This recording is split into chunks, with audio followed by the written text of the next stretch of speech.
My family skipped my biggest moment, but when my $150 million valuation hit Forbes, my father texted me. Family dinner at 7 o'clock, important discussion. I showed up looking like I had nothing, driving a beat-up sedan. They thought they were going to manipulate their invisible daughter into handing over a fortune to save their sinking ship. They smiled, they poured expensive champagne, and they waited for me to open my wallet. What they did not know was that I did not bring a checkbook. I stared at the glowing letters on my phone screen inside my quiet penthouse. 2 sentences. No congratulations. No apologies for 3 years of dead silence. Just a blunt, arrogant demand. I locked the screen. The glass faded to black, leaving only a reflection of my own cold stare. Before leaving the apartment, I opened my laptop. Right at the top of my social media feed was a post from Wallace, my father. It was a picture of my magazine cover, accompanied by a caption that made my stomach turn. So proud to have mentored and funded my daughter's $150 million dream. Mentored. Funded. The absolute audacity of those words hung heavily in the quiet air of my living room. He had never given me a dime. He had never offered a single word of encouragement. When I was 16 years old, Beatrice, my mother, made me wait inside a sweltering car outside the Rosewood Estates Club for 4 hours. She told me my thrift store clothes were an embarrassment to the family name. She said I was a stain on their pristine reputation. I sat there sweating, staring at the grand entrance, feeling smaller than dirt. They hid me like a dirty secret back then. But they had absolutely no idea that the girl sweating in that old car was currently calculating the exact price it would take to buy their entire world. Now, 15 years later, I was walking into that exact same club. Not as a stain, as the executioner. This dinner was not a spontaneous family reunion. I knew exactly why I was summoned. 3 weeks ago, my estate attorney flagged a routine title check on the suburban house my late grandmother left entirely to me. The report showed a massive, glaring red flag. A $3 million second mortgage had been taken out against the property. Someone had forged my signature. It took my legal team exactly 2 days to trace the funds. The money flowed directly into 2 places. Half of it vanished into my older brother Lance's failed luxury sports car dealership, and the rest disappeared into a series of offshore accounts tied directly to Wallace's secret gambling habit. My father had committed felony forgery to cover his tracks and fund his golden child. My jaw clenched as I read the legal brief, but I kept my breathing steady. I sat in my office and made a single phone call to my corporate attorney. We bypassed the local police station completely. We went straight to the state attorney's financial crimes unit. We built a flawless, airtight trap. The balloon payment on his fraudulent loan was due in 48 hours. Wallace was completely desperate.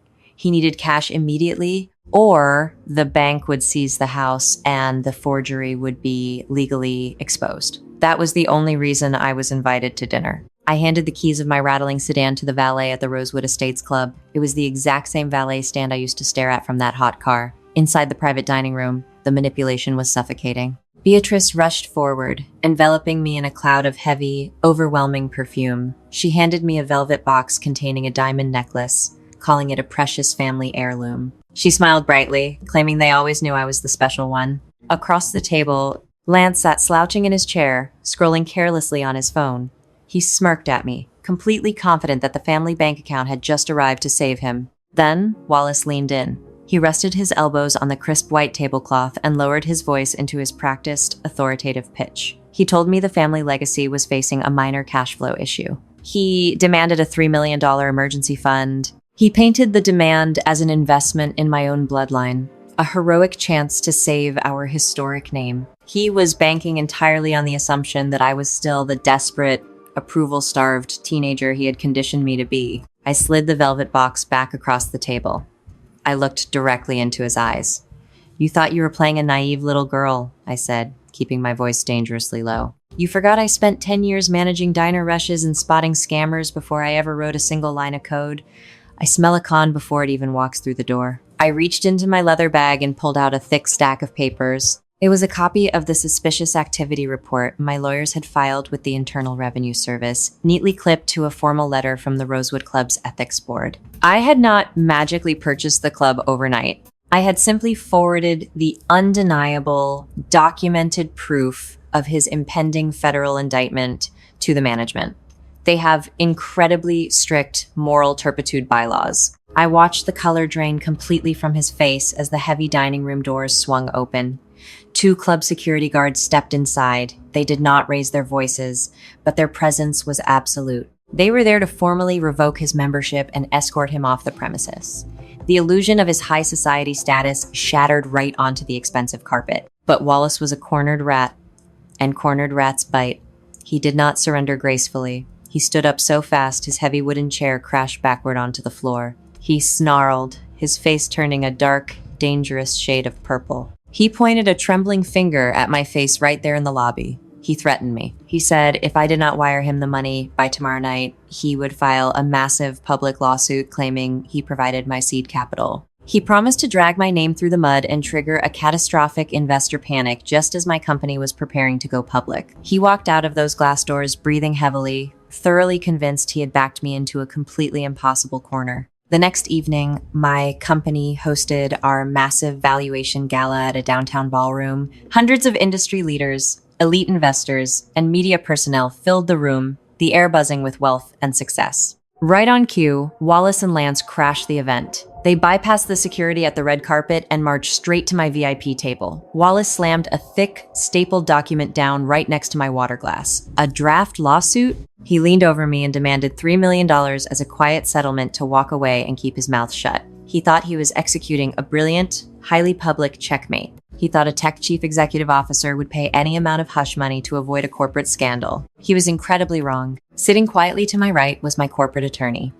As Wallace made his loud, arrogant demand, my lawyer simply slid a sleek, silver legal recorder forward on the tablecloth. We live in a one-party consent state. Every single word of Wallace's brazen extortion attempt was captured in crystal clear audio. Furthermore, in his rush to intimidate me, Wallace had just openly admitted to the underlying property forgery to leverage his threat. I raised my hand and offered a subtle nod to my head of private security. The elegant music did not stop playing. The ballroom lights did not flicker, but the air around our table turned to absolute ice. My security chief placed a heavy, unyielding hand on Wallace's shoulder and guided him out toward the quiet service lobby. They were not alone out there in the hallway.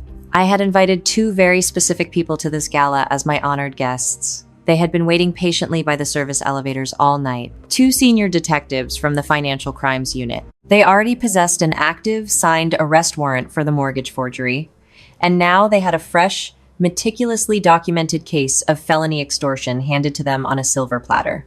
I walked out to the lobby just in time to watch the absolute paralyzing terror wash over Lance's face.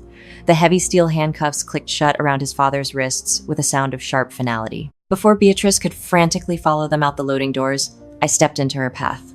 I pointed directly at the massive, glittering rock sitting on her right hand. "That ring was bought with the money you stole from my grandmother's estate," I stated, my voice completely devoid of sympathy. "Hand it over right now, or I will instruct these officers to add receiving stolen property to tonight's extensive list of charges."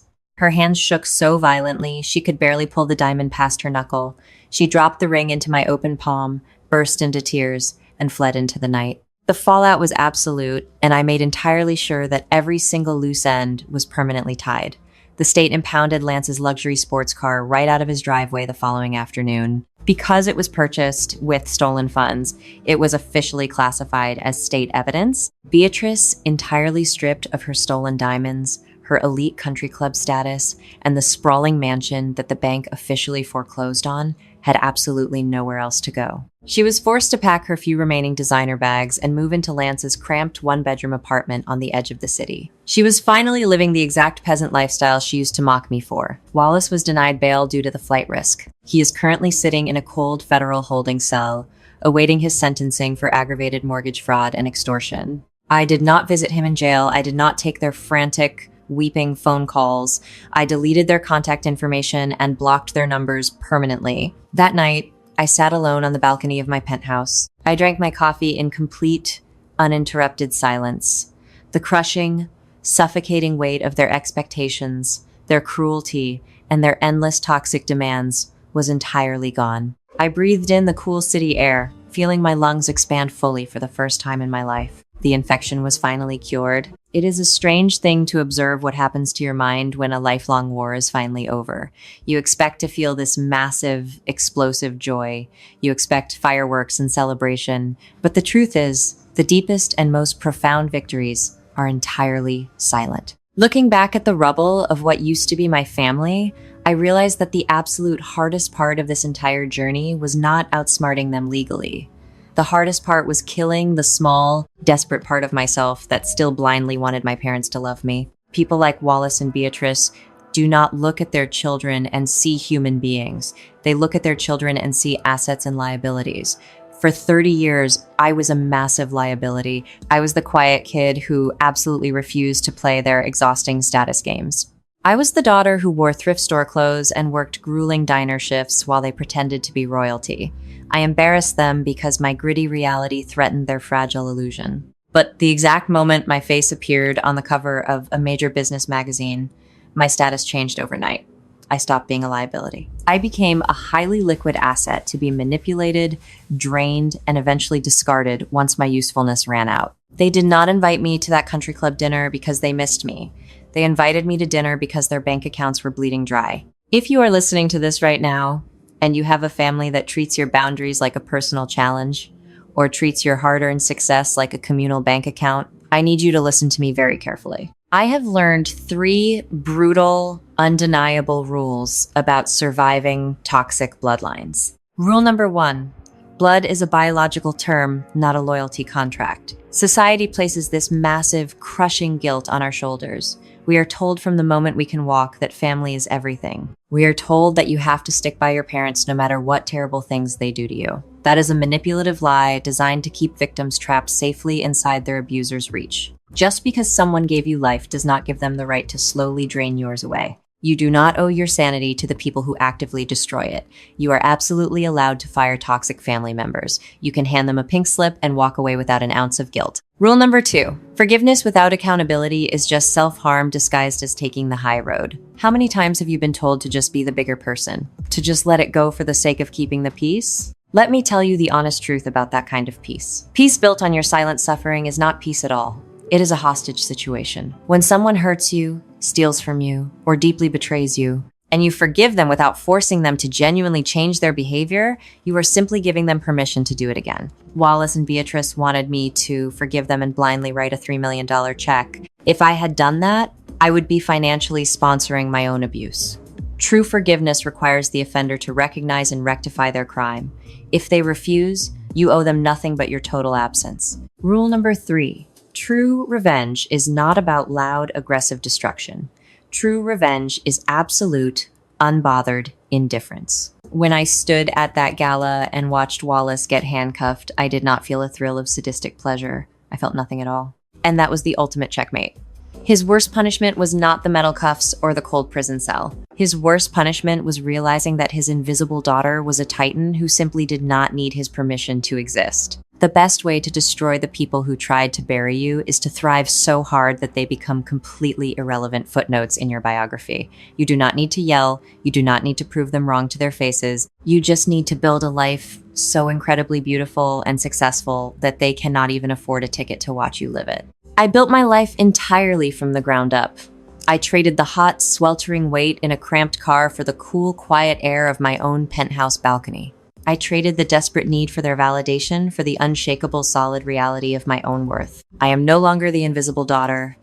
I am the sole architect of my own empire. Have you ever had to walk away from the people who were supposed to protect you just to protect yourself? Have you ever had to intentionally become the villain in their narrative in order to become the absolute hero of your own life? I know there are so many of you out there fighting this exact same silent battle behind closed doors.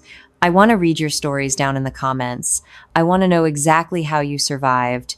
And if you made it this far, if you are part of the elite 1% who actually finishes what they start, I have a final request. Drop the word unbreakable in the comments below.